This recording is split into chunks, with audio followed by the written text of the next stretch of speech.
Sir मेरा दूसरा प्रश्न है कि जहां तक मेरी समझ है, मैं समझ पा रहा हूं कि कोई भी संस्कृति, दुनिया की कोई भी संस्कृति हो, हमें कभी भी वो लड़ना झगड़ना नहीं सिखाती। हर वक्त वो हमें आपस में प्रेम करना, सौहार्दता सिखाती है। लेकिन सर विशेषकर भारतीय संस्कृति में ऐसा क्यों होता है कि यहां पर संस्कृति के नाम पर या और भी कोई भी तत्व हैं उनके नाम पर यहां झगड़ा इतना देखने को क्यों मिलता है? तो सर क्या यहां पर जो इतनी हिंसात्मक झड़पें होती हैं या हिंसा होती है, इसके लिए संस्कृति जिम्मेदार है या कोई और तत्व जिम्मेदार है? सर ये बहुत महत्वपूर्ण प्रश्न है सर। बहुत बढ़िया। जहाँ तक मैं आपका सवाल समझ पा रहा हूँ, आप मुझसे ये पूछने की कोशिश कर रहे हैं कि दुनिया भर की जो संस्कृतियाँ हैं वो अपने मोरल स्तर पर लगभग एक होती हैं, सब हमें ह्यूमैनिटी का पाठ सिखाती हैं। बिल्कुल। किंतु इसके बावजूद भी भारत में कई जगहों पर ऐसा देखने को मिलता है कि संस्कृति के नाम पर दंगे हो रहे हैं। तो क्या इसमें संस्कृति ऐसा है या फिर कुछ और कारण है? तो बिल्कुल इसका जवाब एकदम आपसे ही, आपके प्रश्न के साथ ही इसका जवाब अपन देंगे। देखिए क्या है कि आप जब किसी मजहब को देखते हैं, किसी धर्म को देखते हैं, किसी पंथ को देखते हैं, किसी समुदाय को देखते हैं या फिर किसी संस्कृति की जब आप बात करते हैं, तो आप देखिए कि उसके दो पहलू होते हैं। पहला पहलू है जिसे हम कह सकते हैं कि वो उसका मोरल पहलू है, वो उसका नैतिक पहलू है। और दूसरा पहलू है जिसे हम उसकी आइडेंटिटी कहते हैं, जिसे हम उसकी पहचान कहते हैं। दुनिया में हर संस्कृति, चाहे वो हिंदू हो, मुस्लिम हो, जैसे आप देखिए कोई ना कोई विशेष रंग, बिल्कुल, कोई विशेष त्योहार, कोई विशेष भाषा किसी संस्कृति के साथ जुड़ी रहती है। ये है उसके आइडेंटिटी। चलिए थोड़ा सा इसको हम सरल शब्दों में आपके दर्शकों के साथ पहुंचाने की बात करते हैं। मैं एक लाइन आपसे बोल रहा हूं और आप जरा बताइए ये क्या है। मैं आपसे बोल रहा हूं वसुधैव कुटुंबकम। ये हिंदू संस्कृति का एक मूल वाक्य है जिसके आधार पे ये कहा गया है कि ये सारी धरती हमारा एक परिवार है और हमें एक परिवार के सदस्य की तरह प्रेम पूर्वक रहना चाहिए। चलिए इसी के साथ हम अपना दूसरा सेंटेंस बोलते हैं आपसे कि पड़ोसी से प्रेम करो, लव द नेबर। ये हमारी, मैंने जहां तक मैंने पढ़ा है, ये ईसाई धर्म का बहुत बढ़िया कोई ना कोई मोरल बात है। बिल्कुल। तो पड़ोसी से प्रेम करो में यहाँ पड़ोसी का क्या मतलब है? पड़ोसी से मतलब हमारे आसपास रहने वाले जो भी लोग हैं। हाँ, तो क्या केवल हमारा बगल वाला पड़ोसी है या फिर हमारा बगल वाला नेबर कंट्री भी हो सकता है? बिल्कुल सारे लोग हैं। सारे लोग हैं, बहुत बढ़िया। चलिए तीसरी लाइन, अगर आपका पड़ोसी भूखे पेट है तो जन्नत के दरवाजे आपके लिए बंद रहेंगे। No doubt. इस्लाम से जन्नत से आपने पहचाना। बिल्कुल सही तो बात है। मैं ये कह रहा हूँ कि आप देखिए, ये मैं कहीं ना कहीं देख पा रहा हूँ तीनों सेंटेंस लगभग ये तीनों के तीनों मोरल वैल्यू सेम हो गए। किस स्तर पे सेम हो गए? एक मोरलिटी के सेम पे, एक मानवीयता के, एक आपस में प्रेम करने के, मानव का कल्याण करने के। बहुत बढ़िया। देखिए बिल्कुल सही, एकदम सही बिंदु पर आपने बात करी और मैं वहीं आपको ले जा रहा था, आप अपने आप पहुंच गए वहां पे। तो क्या है कि आप देखिए, चाहे वसुधैव कुटुंबकम की बात चल रही हो, चाहे पड़ोसी से प्रेम करने की बात चल रही हो, चाहे पड़ोसी को भूखे पेट ना सोने देने की बात हो, आप देखिए इन तीनों में ही बात की जा रही है कि आप हर व्यक्ति से प्रेम करें। बिल्कुल सही बात। वसुधैव कुटुंबकम में भी आपसे कहा जा रहा है कि आप हर व्यक्ति में ईश्वर का स्वरूप देखा, मतलब हर व्यक्ति आपके परिवार का हिस्सा है। बिल्कुल सही बात। आप बुद्ध में भी देखिए, उसमें भी अपदीपो भव की बात की गई है। और वह भी यह आपसे बोलता है कि आप अपने अंतर्मन को पहचानें और वहीं से एक पॉइंट निकलता है कि जैसा आप अपने लिए सोचते हैं वैसा ही आप दूसरों के लिए भी सोचें। बिल्कुल सही बात। यानी मोरलिटी के स्तर पे आप देखिए सारे मजहब एक हो जाते हैं। और अगर आप जैनिज्म की बात करेंगे तो वो तो फिर कूट कूट के अहिंसा, और इस स्तर पे बात करता है कि मानव तो छोड़ दीजिए, मानव से तो प्रेम करना ही है, वो तो जीव जंतुओं तक से भी प्रेम करने की बात करते हैं। बिल्कुल। वो तो किसी भी एक चींटी की भी हत्या को भी पाप समझते हैं। इसीलिए मुझे लगता है शायद वो मुंह पे मास्क लगा के चलते हैं या तो बिल्कुल सही बात है। आप देखिए मोरलिटी का स्तर कितना बढ़ रहा है। बिल्कुल सही। यानी कि अगर आप किसी भी मजहब को देखोगे तो मोरल स्तर पर, यानी उस वह नैतिक स्तर पे सारे धर्म एक केंद्र बिंदु पर सिमटते हैं। बिल्कुल सही बात। और वह केंद्र बिंदु क्या है? मानवता। बिल्कुल सही बात। चलिए हम दूसरे बिंदु की बात करते हैं। दूसरा पॉइंट है आइडेंटिटी। पहले तो समझते हैं कि आइडेंटिटी होती क्या है, फिर उस पर बात करेंगे। यानी हमने ये हर संस्कृति की एक मूल भावना पर बात कर ली। बहुत बढ़िया। अब हम हर संस्कृति की पहचान पर बात कर रहे हैं जो हमें दिखाई देती है। हाँ, अब एक्चुअली में क्या होता है, थोड़ा सा अगर अपन सोशियोलॉजी का अध्ययन करेंगे तो उसमें क्या है कि भाई दो चीजें आती हैं, एक तो सिविलाइजेशन आता है और एक कल्चर आता है। दरअसल कल्चर अपने आप में एक अमूर्त धरोहर है। बिल्कुल, संस्कृति अमूर्त है, अमूर्त बोले तो मतलब जिसे ना अपन- दिखने वाली हाँ, चीज। ना दिखने वाली, बिल्कुल महसूस करने वाली, बिल्कुल सही कहा। तो जो मैंने मोरल वैल्यू की बात करी वो सब महसूस होती हैं। बिल्कुल आप सही उन्हें बात। पढ़ेंगे आपको महसूस होगा कि ये मानवता की बात कर रही है। बिल्कुल सही, चलिए आइडेंटिटी की बात करें तो आइडेंटिटी दरअसल वो सभ्यता का हिस्सा है। बिल्कुल सही बात। आइडेंटिटी सभ्यता का हिस्सा है, दिखने सभ्यता वाली। जो दिखने वाली है। अब होता क्या है एक्चुअली में, हर कोई व्यक्ति चाहता है कि वो जैसा सोचता है वैसा वो व्यवहार में भी दिखे, बिल्कुल सही बात। जैसा सोचता है वैसा व्यवहार में भी दिखे। तो आप ये देखिए कि सब अच्छा सोच रहे हैं, तो हर पंथ समुदाय चाहता होगा कि वो व्यवहार में भी अच्छा दिखे। बिल्कुल सही बात। तो यहीं से शुरू होती है आइडेंटिटी, यहीं से शुरू होती है सभ्यता, और यहीं से शुरू होता है सभ्यता का विकास का क्रम। बिल्कुल सही बात। आप देखिए सभ्यता के इस विकास क्रम में आप देखिए सभी मजहबों ने अपनी अपनी पहचानें स्थापित की हैं।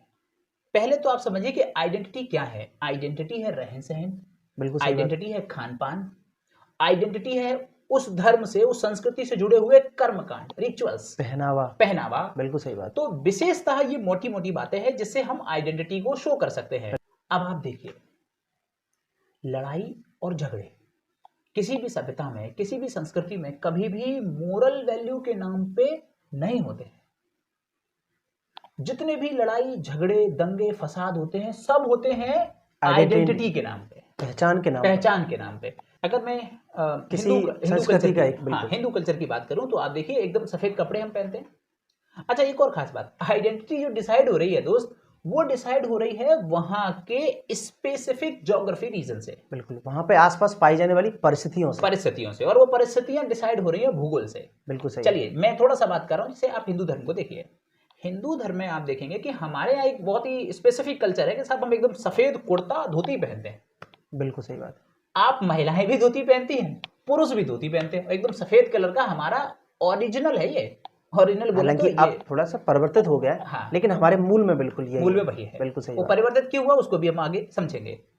तो मूल तो हमारा धोती कुर्ता था। चलिए आप अगर आप थोड़ा सा और देखेंगे तो आप अरब क्षेत्र में जाइए। अरब में आप देखेंगे कि वह भी एकदम एकदम सफेद, वो तो टोपी भी सफेद लगाते हैं बिल्कुल सही और बात। ऊपर से नीचे उनका चलता है धोती कुर्ता। बिल्कुल ठीक है।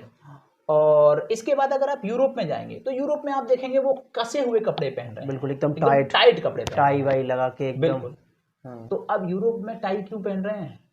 मुझे लगता है शायद सर्दी ना लगे, हाँ, ठंडी हवा। क्योंकि यूरोप में लगभग 9 महीने सर्दी पड़ती है, 2-3 महीने की हल्की फुल्की गर्मी पड़ती है, तो मैक्सिमम समय उनका सर्दियों में बीतता है। बिल्कुल सही इसलिए उन्हें हर समय ऐसे कपड़ों की आवश्यकता है जो कि ठंडी हवा से बाहरी चीजों से उन्हें बचाए रखें। बचाएं। इसलिए बिल्कुल वो सही हमेशा बात। टाइट कपड़े पहनते हैं, पूरा फुल यहाँ तक। पूरा फुल यहाँ पे। बिल्कुल सही आप बात। देखिए भारतीय संस्कृति में कोई टाइट कपड़े पहन के निकल जाए तो उसके अंग दिखने लगते हैं, इसे अभद्र माना गया है। बिल्कुल सही बात। जबकि यूरोप में इसे अभद्र नहीं माना गया, बल्कि यह भद्रता की वहां पे मूल निशानी के तौर पे देखा। मतलब इसे कोई ना तो भद्र से जोड़ता है ना अभद्र से जुड़ता है, व्यक्ति इसे वहां का एक सोशल कल्चर, कैजुअल लेता है, कैजुअल normal। देता है। बिल्कुल सही बात। जबकि भारत में आप अगर कोई ऐसे कपड़े पहन के निकल जाए तो फिर हम भड़क जाएंगे। बिल्कुल सही बात। तो इसका मतलब क्यों, हम क्यों भड़क रहे हैं?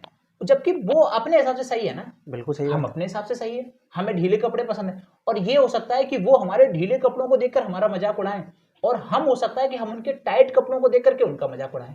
जबकि दोनों अपने आसपास पाई जाने वाली जो भौगोलिक कंडीशन है, जिसके यहाँ का जैसा माहौल है, उसके हिसाब से दोनों सही है। अब देखिए इसकी कितनी बड़ी बात है, मैं अभी इसे और आगे देखेंगे। आप देखिए कि भारत में जो संस्कृति का विकास हो रहा है, क्योंकि भारत में सभी प्रकार के लोग आ रहे हैं, तो वो अपने अपने क्षेत्र की कल्चर लेकर के आ रहे हैं, लेकिन जब वो भारत में आते हैं तो फिर वो भारत के रम जाते हैं। अच्छा इसमें एक और खास चीज़ है, मैं जो समझ पा रहा हूँ कि भारत में जो संस्कृति का विकास हुआ है वो कोई एक चरण नहीं है, बल्कि वो लगातार क्रमिक चरणों के परिणाम है।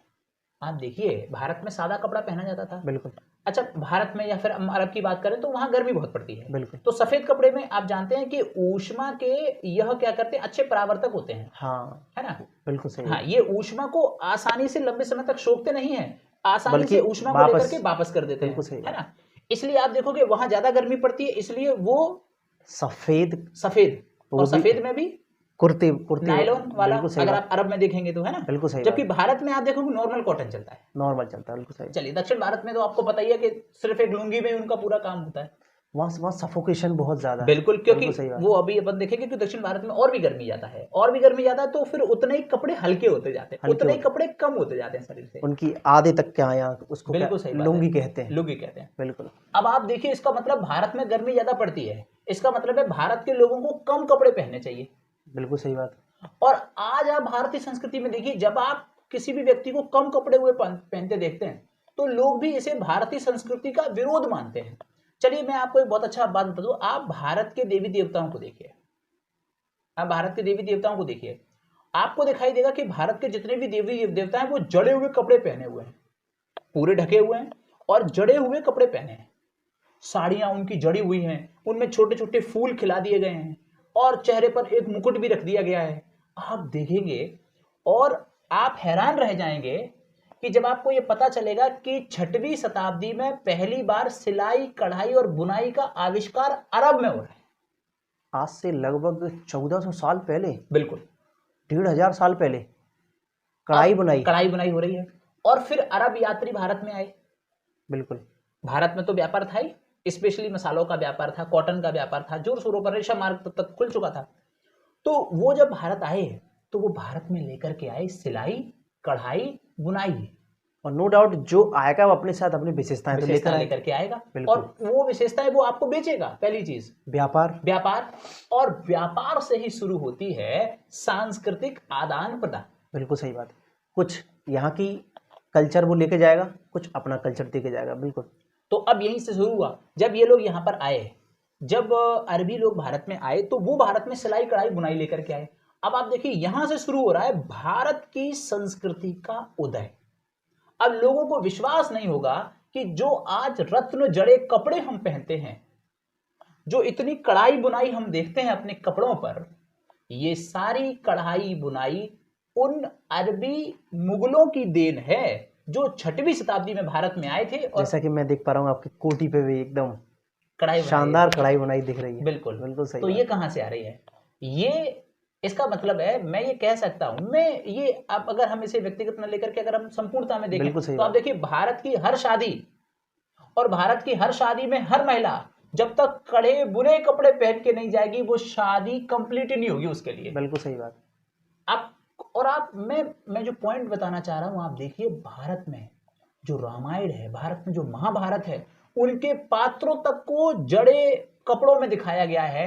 ये कैसे मुमकिन है कि वो जिनके कपड़े हैं वो मुस्लिम संस्कृति के? अगर ये बात अगर लोग अगर इसे ऐसे समझने की कोशिश करेंगे, क्योंकि वही बात है, हमने शो को स्टार्ट किया था डेयर टू नो। बिल्कुल सही बात। जानने की हिम्मत, जानने का साहस। और मैं समझता हूं जानने का साहस बड़ी बात नहीं है, उससे भी बड़ी बात है कि जानने के साहस के भी ऊपर की बात है जानने की स्वीकार्यता। बिल्कुल सही बात। उसको पहचाना, हाँ, उसको मानना। तो मैं समझता हूं अगर इसको अगर अपन थोड़ा सा देखेंगे और तो ये सारे तथ्य हाँ, इतिहास से अपन लेकर आए। बिल्कुल सही बात। तो चलिए अब थोड़ा सा अपन इससे विराम देते हैं और अपन आइडेंटिटी की बात कर रहे थे कि आइडेंटिटी कैसे कैसे आगे बढ़ती है। तो भारत की आइडेंटिटी में आप देखेंगे तो जैसे अभी इससे पहले भी अपन काफी सारी बात कर चुके हैं, तो ये इस तरीके से, जैसे कि मुझे ध्यान आ रहा है कि भारतीय कल्चर में सुबह सुबह खड़े होके पूर्व दिशा में देखकर हम, हाँ देखिए बिल्कुल अभी आपने एक अच्छी बात छेड़ी, आपने कहा कि जैसे भारत में हम सुबह सुबह खड़े होकर के सबसे पहले ईश्वर की आराधना करते हैं तो हम पूरब की ओर देखते हैं। बिल्कुल सही बात। और पूरब की ओर क्या ये सभी में है ऐसा क्या? हाँ, अमूमन अगर भारत की बात करें तो भारतीय संस्कृति में ऐसा है कि भारत में लोग जगते ही मंदिर की ओर जाते हैं, और मंदिरों के अगर आप प्रवेश मुख देखेंगे तो वो सूर्य की ओर होंगे, है ना। अब सूर्य की ओर का होना बहुत लाजमी सी बात है, क्योंकि भारत में वो सूर्य ही है जो इन्हें ऊर्जा दे रहा है, इनकी फसलों को ऊर्जा दे रहा है, इनकी फसलें बढ़ रही हैं और इनके भोजन का एक मूल आधार वो सूर्य तैयार कर रहा है। बिल्कुल सही बात। जाहिर सी बात है हमारे आजीविका से जुड़ा हुआ सोर्स है। बिल्कुल सही बात। तो उसे धर्म का रूप दे दिया गया है, ये और भी अच्छी बात है। उसे संस्कृति की पहचान दे दी गई है, ये और भी अच्छी बात है, ताकि कि लोग अपनी उस आजीविका का सम्मान कर सकें। तो इसलिए हम वो पूरब की ओर देख करके हमारे सारे मंदिरों का स्वरूप विकसित है। लेकिन अगर आप देखोगे जैसे भारत में कई बार इस प्रकार का आरोप लगता है कि साहब हम पूरब में देखते हैं और कुछ मुगल लोग हैं जो साहब मस्जिदें जो पश्चिम की ओर बना करके बैठे, मतलब हमारे विरोधी हैं एकदम। फिर एक आरोप लगता है कि साहब हम मंदिर जाते हैं तो एकदम नहा धो के जाते हैं, एकदम पवित्रता के साथ जाते हैं। और लोग बोल देते हैं कि साहब मस्जिदों में जाते हैं जो लोग हैं वो आमतौर पर बिना नहाए धोए, बस उन्होंने कुछ पानी के छींटे आंखों में दिए, कान में दिए और चले गए। बिल्कुल। अब आप देखिए यहाँ पर भी आइडेंटिटी की बात है, यहाँ पर भी बात ज्योग्राफी की है।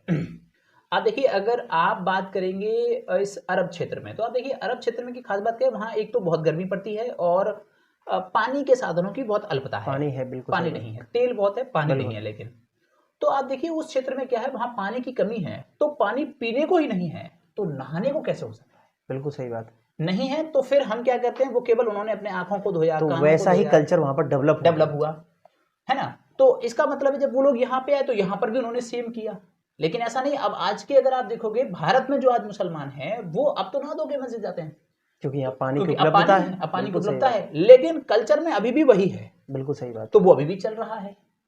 दूसरा अगर आप देखेंगे तो एक और खास बात है, वो ये है कि ये तो अपन ने इसकी बात कर ली।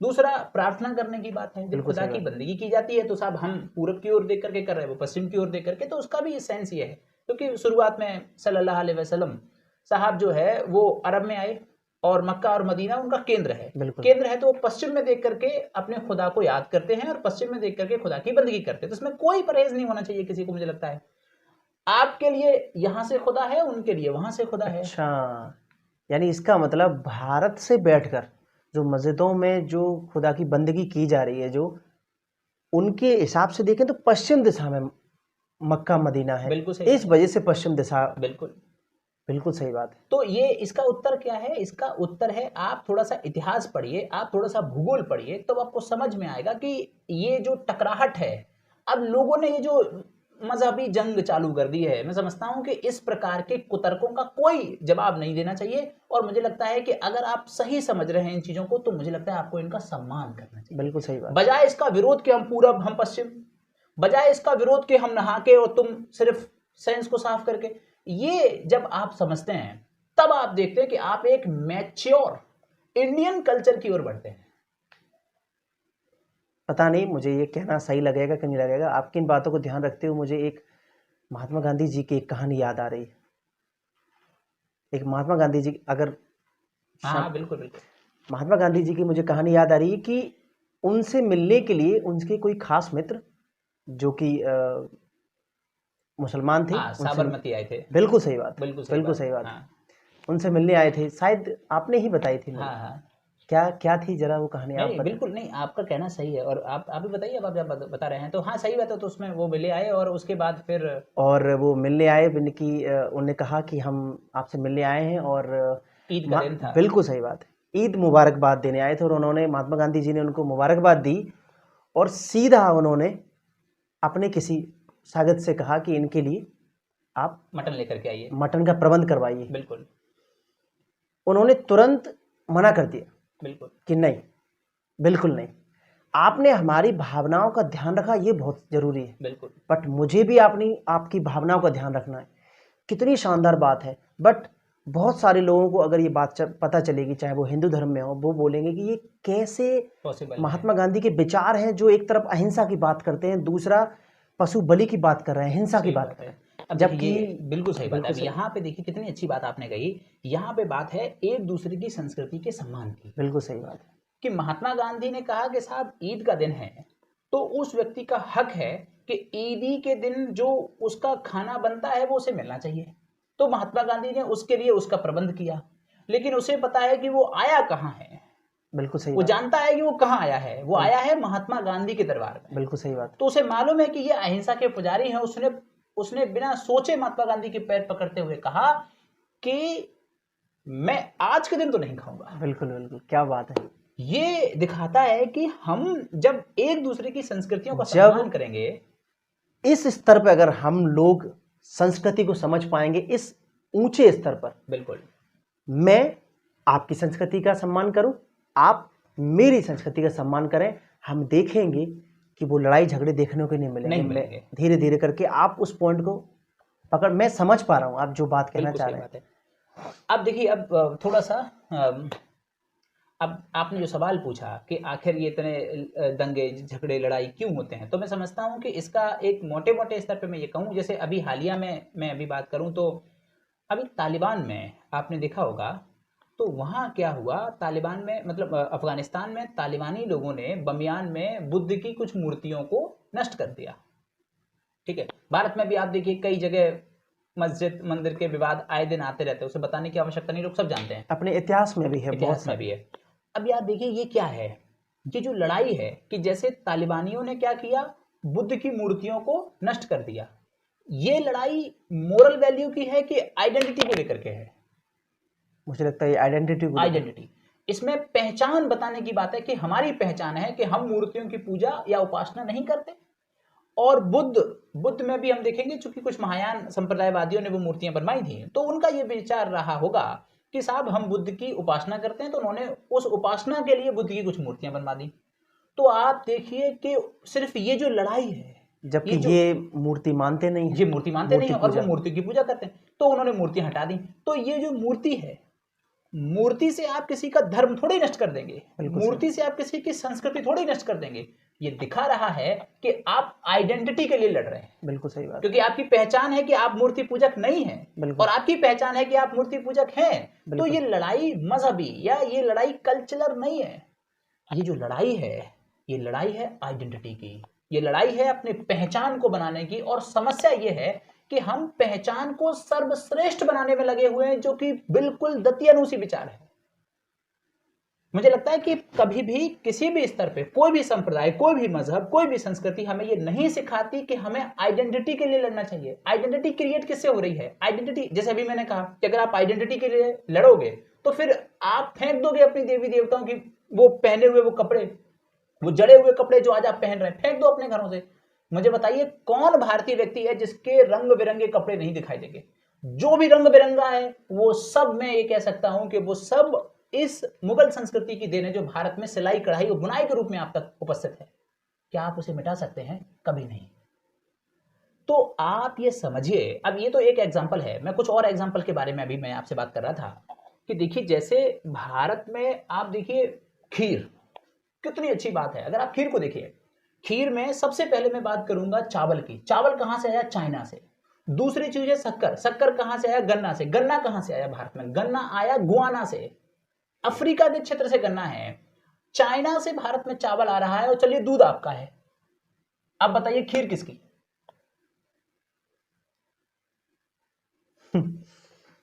नहीं है ना। और आपकी वो खीर हम सबकी है, खीर हम सबकी है। बिल्कुल। ये समझना पड़ेगा कि वो खीर जो लेकर के हम बैठे हैं और जो मंदिर में हमने रख दी है वो खीर, और हमें लगता है कि ये हमारी खीर है। आप ये सोचिए वो खीर आपकी है ही नहीं। उस खीर के हर एक एलिमेंट, उस खीर के अंदर समावेशित हर एक पदार्थ किसी न किसी दूसरे देश, किसी दूसरी संस्कृति से आया हुआ है। बस आपने क्या किया है? आपने उसका इंडिजीनियस किया है, आपने उसका स्वदेशीकरण किया है, और आज आप उस पर तिलमिला रहे हैं कि वो आपकी है। ये सही नहीं है। तो मुझे लगता है कि यकीनन तौर पे जब हम वास्तविक तौर पे किसी संस्कृति को समझने का प्रयास करेंगे तो हम ज्यादा अच्छे स्तर पे संस्कृति को, या हम यूं कहें कि परिपक्व अवस्था में हम संस्कृति को समझ पाएंगे। तो जो लड़ाई और जो झगड़े हैं वो दरअसल अब जैसे खान पान की भी बात अपनी चल रही है। तो आप देखिए जैसे भारत में आमतौर पर ये बोला जाता है कि भारत में जो है मुसलमान, स्पेशली उनको टारगेट करके अपन कई बार ये बात बोलते हैं कि भारत में मुगल लोग जो हैं वो एक तो बहुत ही गंदे तरीके से रहते हैं, ये एक आरोप लगता है उनके ऊपर। दूसरा आरोप लगता है कि वो मांस खाते हैं साहब, इसलिए। और हमारी संस्कृति के बारे में कि साहब हम मांस नहीं खाते हैं, हम एक शुद्ध शाकाहारी संस्कृति है। चलिए इसके उत्तर में मांस खाते हैं इसलिए आक्रामक है, ऐसा एक विचार है। चलिए थोड़ा सा अब हम चलते हैं उड़ीसा। चलिए आप उड़ीसा के आप ब्राह्मण की कहानी देखिए, आपको समझ में आएगा। अभी अपन ने भी बात की इसके बारे में। आप देखेंगे उड़ीसा का जो ब्राह्मण है वो, मैंने अभी कहा कि वो मछली बेचता है और उसके बाद फिर वो आकर के पूजा करता है। तमिलनाडु में आप जाइए, केरला में आप जाइए, वहां पर भी। और आप देखिए भारत की संत सनातन परंपरा कहां से? केरल से। आदि गुरु जगत गुरु शंकराचार्य जो अद्वैतवाद को दे रहे हैं, मैंने अभी आपसे कहा कि वो जो उनका अद्वैतवाद है, ये कोई संयोग नहीं है कि वह 7वीं शताब्दी में अद्वैतवाद और मूर्ति पूजा के विरोध में आकर के खड़े हो रहे हैं। ये इस्लाम का प्रभाव है। 6वीं शताब्दी में चूंकि इस्लाम आता है तो उसका एक प्रभाव दिखता है। दूसरा अगर आप देखेंगे, मैंने अभी आपसे कहा कि दक्षिण भारत में अगर आप देखेंगे तो दक्षिण भारत के जो ब्राह्मण हैं, सनाड्य ब्राह्मण जिन्हें आप कहते हैं, वो मछली का व्यापार करते हैं और मंदिर में पुजारी। आप इसे किसी भी हालत में इस बात से नहीं जोड़ सकते कि आप पूरी तरह से शाकाहारी है। चलिए आपकी इस बात को हम थोड़ा सा और ले जाते हैं। आप देखिए भारत में आर्य है। आर्य कहां से आए? मध्य एशिया से। और आज आर्यों को हम अपना मूल पूर्वज मानते हैं। बिल्कुल। तो मुझे बताइए, आर्य जब मध्य एशिया से भारत में आए तो वो कैसे आए होंगे? वो अपना पूरा कबीला लेकर के भारत में आए होंगे। सही बात। और जब वो कबीला लेकर के भारत में आए होंगे तो खाने पीने की कैसी व्यवस्था रही होगी? देखिए, दो प्रकार का समाज होता है, एक होता है यायावार समाज, एक होता है स्थायी समाज। बिल्कुल सही बात। स्थायी समाज वो होता है जो एग्रीकल्चर करता है। बिल्कुल सही बात। और घूमने फिरने वाला यायावार समाज वो होता है जो शिकार से अपनी आजीविका चलाता है। बिल्कुल सही तो बात। जाहिर सी बात है, शुरुआत में जो आर्य यहाँ पर आए वो शिकारी प्रधान होंगे। और भारत में आने के बाद वो, चूंकि भारत में उन्हें बड़े विशाल गंगा के मैदान मिले और वो बसते चले गए और पूरब से पश्चिम से पूरब की ओर बढ़ते गए। तो आप देखिए कि भारत में आर्य जब आए तो आर्य मूल रूप से हिंसक थे और मांसाहारी थे, और भारत में आते ही वो कैसे हो गए? शाकाहारी हो गए। चलिए, इसका प्रमाण अपन ऐसे देखते हैं। यहाँ उन्हें संसाधन मिलने लगे, यहाँ उन्हें संसाधन मिले, नदियां मिलने लगी उन्हें, पेड़ पौधे। बिल्कुल सही बात। ताराचंद अपनी किताब में लिखते हैं कि आर्यों ने भारत में जब आर्य भारत में आए तो उन्होंने स्थानीय क्षेत्रीय लोगों से उनकी हिंसक झड़पें हुई हैं। उनमें एक जगह तो आप देखोगे एक कंकाल तक मिला है सिंधु घाटी सभ्यता में, जिसमें पता चलता है कि वो कंकाल उनकी छाती में छेद करके और एक ऐसे करके एक लकड़ी का एक लंबा सा भाले जैसा मिला है जो उनकी छाती में छेद करके वहां देखा है। मतलब हालांकि कुछ लोगों का ऐसा मानना है कि सिंधु घाटी सभ्यता के पतन पे आर्यों का, मैं इस बात से पूरी तरह सहमत नहीं हूं, लेकिन हम इस बात से समझ सकते हैं, लेकिन इस बात से कोई इनकार नहीं कर सकता कि जो आर्य आए वो हिंसक प्रवृत्ति के थे और वो मांसाहार पे विश्वास कर रहे थे, वो मांसाहार कर ही रहे थे, तभी तो वो जिंदा होकर के मतलब यहाँ तक पहुंच पाए, नहीं तो आ ही कैसे पाते। तो आप समझिए कि जिन लोगों को हम अपना आदि पूर्वज कहते हैं वो खुद मांसाहार करते थे। बिल्कुल सही बात। और समय के साथ साथ हम जिन प्रदेशों में बढ़ते गए उन प्रदेशों में वो मांसाहार शाकाहार में तब्दील होता गया। तो किसी भी व्यक्ति को इसके लिए टारगेट करना कि तुम शाकाहारी हो, तुम मांसाहारी हो, ये तो बिल्कुल गलत है। शाकाहार और मांसाहार से ऐसा कोई हम डिसाइड पॉइंट नहीं कर सकते। चलिए, आपको एक और बहुत अच्छा एग्जांपल देखिए, ये सुनने के बाद तो मुझे लगता है आप यकीनन तौर पे इस बात को प्रूव कर लोगे। एक किताब लिखी गई है, किताब का नाम है मीन कैम्प, मेरा संघर्ष, एडोल्फ हिटलर। और मुझे लगता है दुनिया का हर एक व्यक्ति जानता होगा कि एडोल्फ हिटलर ने कभी भी मांस का निवाला नहीं खाया, पूरी तरह से शुद्ध और शाकाहारी व्यक्ति था। बताओ। और आप बताइए कि उसकी वजह से कितने लोग मारे गए। यानी आप अगर ये कहते हैं कि आप शाकाहारी, शुद्ध शाकाहारी, बट कितना हिंसक, बिल्कुल, कितने निर्दोषों की जान गई द्वितीय विश्व युद्ध में। बिल्कुल सही बात। कुल मिला के मैं ये समझ पा रहा हूँ, आपका बिंदु ये है कि शाकाहार मांसाहार से व्यक्ति की प्रकृति तय नहीं होती है, और ना ही आप उससे किसी के कल्चर को ये बोलिए कि आपका कल्चर बुरा है या अच्छा है। बिल्कुल सही बात। ये तो बस सिर्फ एक वो अपनी स्वीकार्यता से अगर कुछ करने की कोशिश कर रहा है तो बात अलग है, लेकिन आप जबरदस्ती किसी चीज को थोपिए मत। बिल्कुल सही बात है।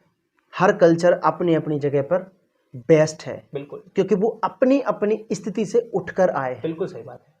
आप अलग आए हैं, वो अलग आए हैं, आप इन पर थोप नहीं सकते। और जब भी ये थोपने की कोशिश की जाती है तो शायद मैं समझ पा रहा हूँ कि भारत में इसलिए दंगे फसाद या जो भी देखने। बिल्कुल सही बात है।